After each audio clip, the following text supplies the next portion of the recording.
Olá pessoal, tudo bem? Quem vos fala é o professor Salomão. Pessoal, vamos aqui agora tratar pontualmente de um outro imposto federal que é o ITR. É isso aí, vamos tratar pontualmente acerca do imposto sobre a propriedade territorial rural. Bem, primeiramente, pessoal, nós temos que identificar a competência tributária, identificar as peculiaridades deste tributo e, seguidamente, pessoal, apontar as suas especificidades. Bem, de toda maneira, como eu já havia dito para vocês em outros momentos, eu falei para que, no que tange ao estudo do ITR, eu vou fazer também um estudo do IPTU. Tanto que essa aula sobre ITR ela também vai ficar colocada na plataforma do AVA, com também o conteúdo para análise do IPTU. Por que isso? Porque é comum em provas fazerem uma espécie de colocações de perguntas que muitas vezes conotam dúvidas por parte do aluno se a incidência do ITR, se a incidência do IPTU. E para te falar a verdade, os tribunais matam muito a cabeça, batem muito a cabeça para identificar determinadas peculiaridades se há incidência do ITR e do IPTU. E isso, evidentemente, houve toda uma evolução jurisprudencial e hoje são questões bem pontuais de questionamento, mas há. Então, nesse contexto de consequência, o que nós vamos fazer com vocês? Nós vamos falar do ITR e, seguidamente, vamos fazer um quadro comparativo do ITR com o IPTU e, no próximo bloco, faremos análise do IPTU. Então, esta aula é conteúdo para impostos federais, mas ela vai ser represtinada para conteúdo do IPTU, tá bom? Porque são conceitos, são informações importantíssimas para a gente poder avançar nossos estudos acerca dos impostos. Bem, então, primeiramente, pessoal, o ITR é um imposto de competência da União, portanto, um imposto nominado federal, e ele incide pontualmente, conforme a leitura do artigo 153, inciso 6 da Constituição, sobre a propriedade territorial rural. Agora, cuidado, gente, mas muito cuidado com isso. Porque, veja, quando se fala pontualmente de propriedade territorial rural, nós estamos aqui norteando a propriedade in natura. A propriedade segundo encontra-se na natureza. Não era uma edificação, não era uma construção, como exige o IPTU. O IPTU é diferente. O IPTU ele incide tanto na propriedade territorial quanto na propriedade predial, ou seja, em construções e edificações. Então, o ITR ele incide somente na propriedade territorial localizado fora da zona urbana, ou seja, rural. Em contrapartida, na outra mão, nós temos o IPTU, que é um imposto nominado municipal e de competência cumulativa do Distrito Federal, que é instituído por esta unidade federativa, incidente sobre a propriedade predial e também sobre a propriedade territorial, mas localizada na zona urbana. Enquanto que o ITR é localizado onde essa propriedade? Evidentemente, na zona rural. Pronto. ITR localizado na zona rural. Tudo bem? Então vamos devagar, que são muitas peculiaridades. Vamos devagar. Então preste atenção. O ITR, o Imposto Territorial Rural, ele incide aonde? Ele incide na propriedade territorial. Em que localização? Fora da zona urbana. Professor, desculpa. Por que o senhor está usando essa expressão fora da zona urbana? Isso, pessoal, está nos próprios CTN essa referência. O CTN, ele reverberou o entendimento que para fins tributários, olha só, para fins tributários, o conhecimento, a definição que é uma zona rural é de forma residual. Então, para fins tributários, eu conheço uma zona dita rural por razões residuais quando identifico o que é zona urbana. Então, primeiro, a lei municipal vai fazer a identificação do que é zona urbana. Ela vai fazer análise, vai identificar o que é zona urbana. Identificado, delimitado, o que é uma zona urbana. Então, residualmente, vai ser o que, gente? Zona rural. Então, nessa condição, o artigo 29 do CTN diz o seguinte: O imposto de competência da União sobre a propriedade territorial rural, veja que não fala de propriedade predial, somente de propriedade territorial. No IPTU é propriedade predial, ou seja, edificações e construções, e no ITR somente a propriedade territorial. Agora veja, a dupla incidência no IPTU. Tanto a propriedade territorial, ou seja, o território in natureza, quanto também a propriedade predial, que é construções / edificações. Cuidado com isso, que já foi caído de prova. Bem, inclusive eu coloquei uma questão disso, hein? Tem como fato gerador a propriedade, o domínio útil ou a posse de imóvel, por natureza, como definido na lei civil. Gente, muito cuidado, mas muito cuidado nesta hora. Bem, o direito tributário, pessoal, ele se vale de uma série de termos de outras áreas. Ele, nesse sentido, pessoal, o direito tributário, ele não altera as definições estabelecidas pelo direito privado. Então, a lei tributária, ela é habilitada a reconhecer os seus limites. E não pode, pessoal, a lei tributária, nesse sentido, alterar toda a definição, o conteúdo e o alcance dos institutos, bem como, pessoal, das formas e conceitos que o direito civil determina. E isso você vai encontrar aonde, professor? Aquilo que se fala, aqui se prova, meu querido. Está no artigo 110 do CTN, que diz: a lei tributária não pode alterar a definição, o conteúdo e o alcance de institutos, conceitos e formas de direito privado, utilizados expressa ou implicitamente pela Constituição Federal, aí vem demais dispositivos. Então veja, o que ocorre na lei tributária é o quê? Ela observa os conceitos, definições, conteúdos, alcance do direito comum, do direito civil ou direito privado e absorve para a sua atmosfera conceitual, quanto ao seu alcance, quanto ao seu conteúdo, quanto à sua definição. Então, quando se fala de propriedade, aqui pontualmente, no que tange, no que se refere ao ITR, pessoal, nós estamos falando especificamente, pessoal, do conceito civil de propriedade. E isso está lá no artigo 29, bem claro, bem translúcido. O imposto de competência da União sobre a propriedade territorial rural tem como fato gerador a propriedade, o domínio útil, ou a posse de imóvel por natureza, como define a lei civil. Então, a lei civil, ela tem que emitir essas dúvidas. O que é lei civil? É só o Código Civil? Não. Toda a legislação civil brasileira. Toda a legislação privada. Agora veja, localizado fora da zona urbana. O que é localizar-se fora da zona urbana? Significa dizer, por residual conceito, será a zona rural. Então, a preocupação da lei municipal é dar a sua abrangência do município e indicar a zona urbana. Por quê?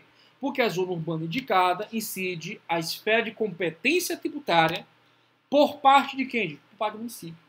É onde ela pode bater o quê, gente? O martelo. É onde ela pode bater o palpite. Ó, isso aqui é zona urbana, que aqui tem incidência de IPTU. Porque fora da zona urbana, a zona rural é incidência pontual do ITR. Tudo bem? Tranquilo? Então, pessoal, nos exige pontualmente nós identificarmos o conceito de propriedade, artigo 1128. Não, 1228, perdoe, gente. Memória cansou. 1225, olha. 1228.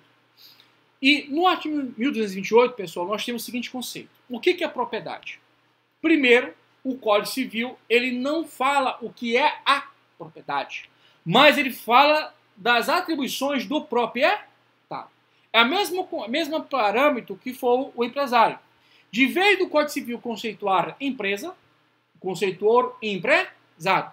Lá no artigo 966, caput, que diz: considera-se empresário quem exerce profissionalmente a atividade econômica organizada para a produção ou a circulação de bens ou de serviços. Então, ao invés de conceituar propriedade, ele conceituou o proprietário. Mesma coisa de direito empresarial. De vez de conceituar a empresa, conceituar quem é empresário, quanto à sua atividade como empresário, que é profissional, econômica e organizada. Bem, nesse sentido, vamos aqui. Proprietário é quem tem a faculdade de usar, gozar, dispor da coisa e o direito de reavê-la do poder de quem quer que injustamente a possua ou detenha. Trata-se, portanto, a propriedade de um direito humano fundamental de primeira dimensão, de primeira geração ou primeira família, como você preferir, e estar dentro do direito real por excelência, tanto que no artigo 1225 é o primeiro direito real que ele aponta. Olha aqui, ó. Propriedade. Propriedade. É o primeiro dispositivo que ele aponta categoricamente. Propriedade. Então, veja. Propriedade é um direito humano fundamental de primeira dimensão, primeira geração, primeira família, e da qual é um direito real por excelência, e atribui ao proprietário as faculdades de usar, gozar, dispor a coisa res, além do direito de reaver de quem quer que injustamente venha a possuí-la. Se é injustamente, é porque não foi pela força de vontade do proprietário. Bem, nessa medida de consequência, eu gostaria que você anotasse no seu caderno os principais dispositivos que tangenciam a matéria, que é o artigo 5º caput, que trata lá de propriedade, artigo 5º caput da Constituição, o artigo 5º, inciso 22 e 23, também da Constituição, que fala da propriedade, né, que é a garantia de propriedade, a função social da propriedade. Dentro da ordem econômica, é importante o artigo 170, inciso 2 e 3, também da Constituição Federal. Bem, a aula não é de direito civil, vamos aqui partir agora para analisar o domínio útil. Perceba, mais uma vez, que o conceito de domínio útil, pessoal, não foi dito pelo CTN. O CTN não tem que bater palpite naquilo que não é de sua competência. A competência é da legislação, melhor, da lei civil. E, nesse contexto pontual, fazendo referência ao Decreto-Lei 9.760 de 46, eu não vou adentrar nesse decreto, pessoal, porque é matéria de direito constitucional e direito administrativo. Mas eu só vou tangenciar alguns pontos importantes. Bem, e também civil. Mas o que eu quero dizer é o seguinte: falar de domínio útil, pessoal, é estabelecer um critério institucional com os conceitos de enfiteuse ou aforamento. E aí vai trazer a análise do contrato de enfiteuse. O que é isso, professor? Olha só. Primeiramente, é um instituto do direito civil, ligado, pessoal, a autorizar, a permitir com que a propriedade seja atribuída a outrem, o que exerce domínio útil. Mas, para isso, esse outrem que exerce domínio útil sobre um bem imóvel, ele deve pagar, na condição de enfiteuta, um valor a nível anual, que corresponde a uma pensão ou foro, de natureza, esse valor certo e invariável, para um outro indivíduo, que é o legítimo senhório direto. Nesse sentido de consequência, eu tenho pontualmente, pessoal, todos esses terrenos de marinha. Paga-se, portanto, pessoal, o foro em razão pontual do indivíduo exercer o domínio útil do bem, na qual o valor que é pago anualmente em razão da condição de domínio sobre a coisa é pago para a União. O indivíduo que reside ali empreende o domínio sobre a coisa, ele é chamado de enfiteuta. E a União, que é o destinatário do foro, é chamado de detentor do senhoro direto. Ou seja, é quem realmente é destinatário desse valor. Agora, cuidado, já vi isso em prova. O foro é distinto de laudênio. Olha só. O laudênio, pessoal, cuidado. Laudênio é um valor que é pago. Tudo bem, incede um contrato de enfiteusa, certo? Mas ele é pago em razão da alienação onerosa do imóvel. Olha só. O foro, o camarada tem que pagar todo ano, é um valor pago anualmente, em razão do domínio útil sobre o terreno de marinha. Consequentemente, se houver alienação onerosa deste imóvel, vai se pagar laudênio. E quem é que recebe a grana? A União. A União que tem o senhório. Beleza? Então, o enfiteuta é aquele que é de domínio útil e o senhório, detentor da coisa, na condição de senhório, é a união. Beleza? Pessoal, bem, em razão da mesma, da disciplina dada no artigo 29, eu tenho que tangenciar um outro conceito importante, que é a posse. Olha só. Meus queridos e queridas, olha só. Você já viu aquela situação do indivíduo tem um imóvel, aluga o imóvel, né? O indivíduo é o proprietário, ele aluga o imóvel e fica o inquilino. Pois é. O proprietário, ele mora junto com o inquilino? Acho que não, né? Nunca vai dar certo isso. Então, o que vai acontecer nesse caso? Nesse caso pontual, o proprietário ele é possuidor direto ou indireto? Indireto. Ele realiza a posse imediata da coisa ou mediata? Mediata. Porque o inquilino, aquele cara que está pagando todo santo mês o aluguel, ele é o possuidor direto da coisa. Por quê? Porque ele tem um contato físico.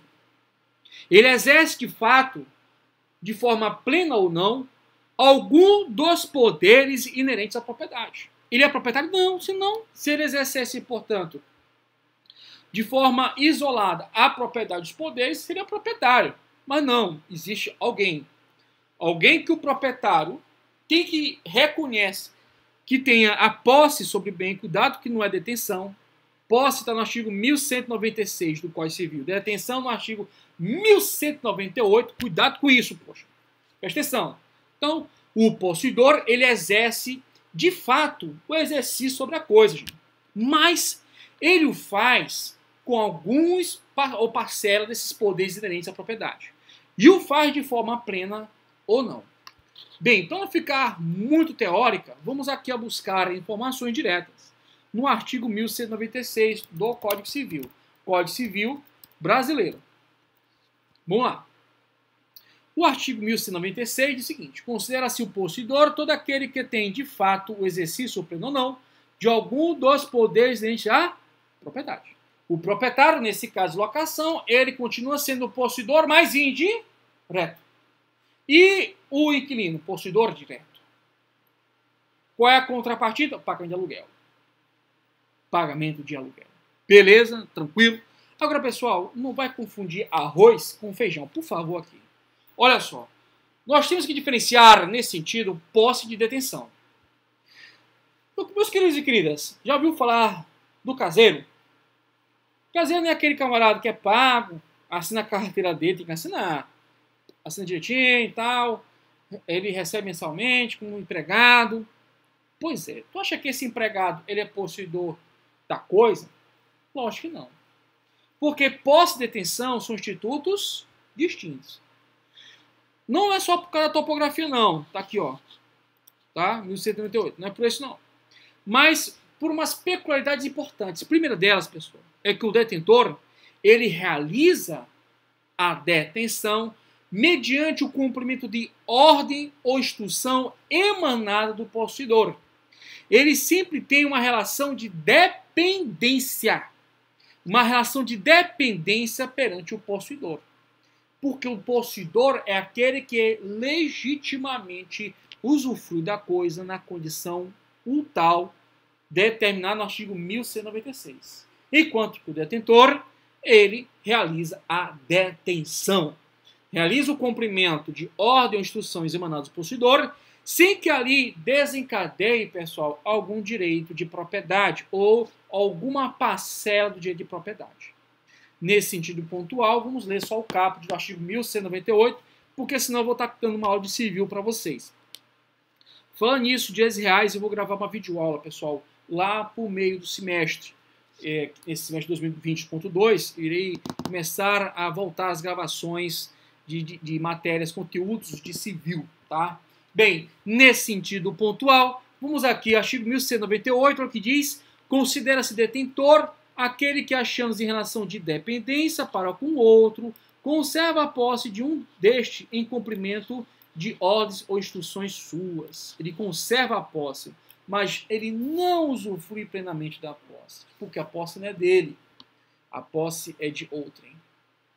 Bem, feito tais referências e amplitudes, volta comigo ao artigo 29 do CTN, porque nós vamos tratar de outros pontos importantes. Eu falei para vocês anteriormente, né, que o ITR ele incide sobre a propriedade territorial rural. Fazendo comparativo com o IPTU, ele incide sobre a propriedade predial e territorial mais urbana. E só para reforçar, o que diferencia a propriedade ser rural ou urbana? É a lei municipal, é a lei daquele município. Ora, o município ele vai determinar o que, gente? A zona urbana. Mas ele não vai determinar o que, gente? O que é a zona dita rural. O que ele vai dizer é o que? De forma residual, ou seja, essa é a zona urbana. Residualmente, essa área é a zona rural. Mas é sempre um critério residual, porque o que interessa para o município é o que, gente? É a cobrança do IPTU. Por isso que ele vai se importar, vai se dedicar, ele vai apontar referências do que seja zona urbana. Agora veja, pessoal, o sistema tributário, ele até deu uma ajuda importante para os municípios para a definição da zona urbana. Eu não vou adentrar na leitura do parágrafo 1º do artigo 32 de uma forma contundente, analisar ponto por ponto, mas eu quero adiantar alguns pontos para você entender o ITR. Veja que não tem como eu falar de ITR se não falar de IPTU. E de IPTU se não falar de ITR, pelo menos no primeiro momento, no primeiro contato. Então o artigo 32, pessoal, do parágrafo 1º diz o seguinte: para os efeitos deste imposto, que é o IPTU, entende dispor zona urbana a definida em lei municipal. É a lei municipal que vai determinar. E o CTN diz o seguinte, que o ITR incide aonde, gente? Fora da zona urbana. Porque aqui que se fala, aqui se prova. Tá? Então, por força desses dispositivos, a competência clara de ser o ITR, não obstante a situação definida pela Constituição, é a zona, o TR é fora da zona urbana, e quem vai definir isso é a lei municipal, por força clara do artigo 32, parágrafo 1º do CTN. Show de bola, tranquilo, tá de boa. Então, pessoal, nesse sentido e consequência, eu queria também trabalhar um outro ponto crivo e modal disso, que é a questão, pessoal, que envolve muitas vezes uma dificuldade de incidência em casos pontuais de ITR e de IPTU. Pessoal, um dos objetivos claros do Decreto-Lei 57 de 66, olha só, um decreto-lei. E esse decreto-lei, por inúmeras vezes, os tribunais reconheceram que ele é materialmente uma lei complementar. Ele define pontualmente, pessoal, no seu artigo 15, aliás, deixa eu logo botar isso aqui para a gente ler, lá no artigo 15, um lance importante que, se você não parar para analisar, você vai ficar com dúvidas. Olha o que diz o artigo 15 do Decreto-Lei 57 de 66. Esse decreto já foi cobrado em prova. Olha só. O disposto no artigo 32 da Lei 5.172 de 66, ou seja, do CTN, olha só, 32. 32 fala do que, gente? Competência do município para instituir o que, gente? IPTU. Volta aqui comigo.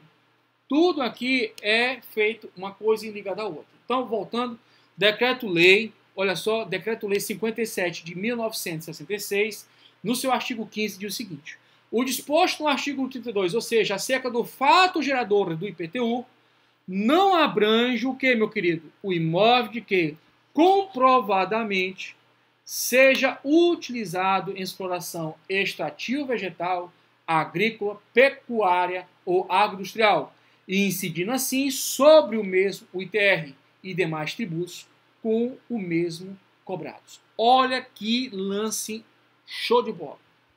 Pessoal, aqui nós não temos, como ficou claro, um critério de localização. É impossível. Mas aqui nós temos um critério que a doutrina e a jurisprudência do STJ consagra, que é, pessoal, pontualmente o quê?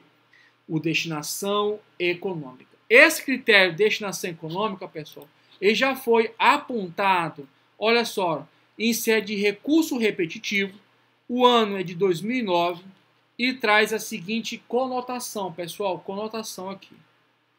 Vamos aqui pontualmente a esse julgado. Aliás, vou colocar aqui em tela. É o RESP 11.12.646. Repito, RESP 11.12.646 de São Paulo. Olha o que diz pontualmente. Tributário, imóvel na área urbana, destinação rural, IPTU, não incidência. Olha só.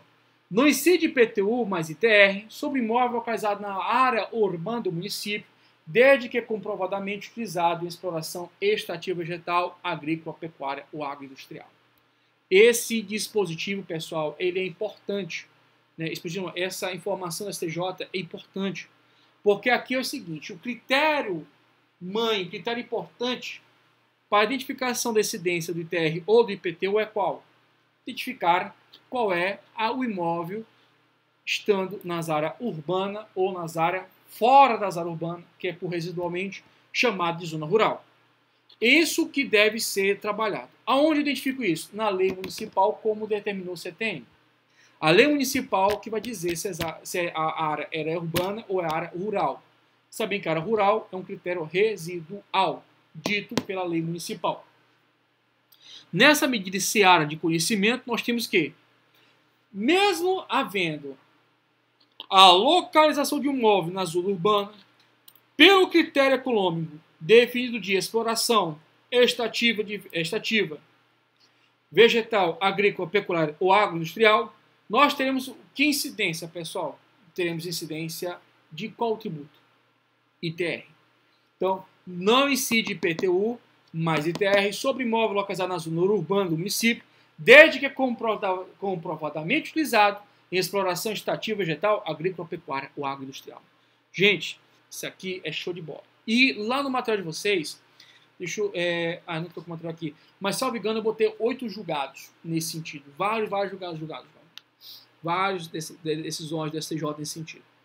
Bem, feito tais expoentes, você já sabe, revisando, que o ITR é um tributo na modalidade de imposto nominado federal, de competência privativa da União, no que tange pontualmente a sua incidência sobre a propriedade territorial rural, sendo, portanto, pessoal, inviável a sua incidência sobre a propriedade predial, que é a incidência do IPTU.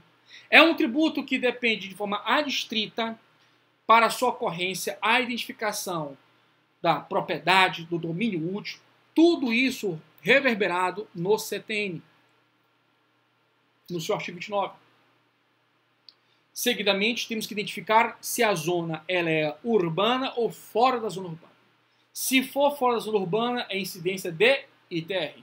Dentro da zona urbana, incidência de IPTU. IPTU é um tributo, na sua modalidade de imposto nominado municipal, de competência, obviamente, do município e cumulativa do Distrito Federal, por força do artigo 147, na parte final, ou infine.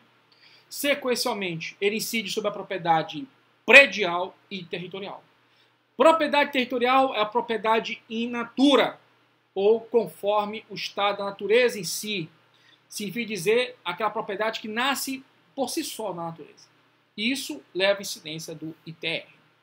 Pessoal, dando seguimento aos trabalhos, eu vou inclusive dar uma parada, porque esse assunto é longo, confesso para vocês, mas eu queria tocar só uns pontos, uns feedbacks aqui interessantes, que é a questão da progressividade do ITR. Bem, o artigo 153, parágrafo 4º, ele diz o seguinte, eu vou só falar um pouco, dou um time, começo no próximo vídeo a falar sobre progressividade, é muita coisa. Então, vamos lá. O imposto previsto no inciso 6 do caput, inciso 6 é qual, gente? ITR. Será progressivo e terá suas alíquotas fixadas de forma a desestimular a manutenção de propriedades improdutivas. Então, pessoal, o que nós vamos analisar para vocês é a questão que envolve a progressividade do ITR, que, por sinal, pessoal, ela tem peculiaridades bem endógenas, que requer uma atenção especial. Meus queridos e queridas, muito obrigado pela atenção de vocês. Olha, agradeço a participação. Um bom dia, boa tarde, boa noite. Bem, fique ligado que no próximo bloco, no próximo videoaula, nós iremos dar continuidade a esse conteúdo que é um pouco extenso, que é o ITR. Sequencialmente, eu te desejo, pessoal, felicidade e não esqueça, Deus realiza sonhos. Não esqueça. Um grande abraço e até mais.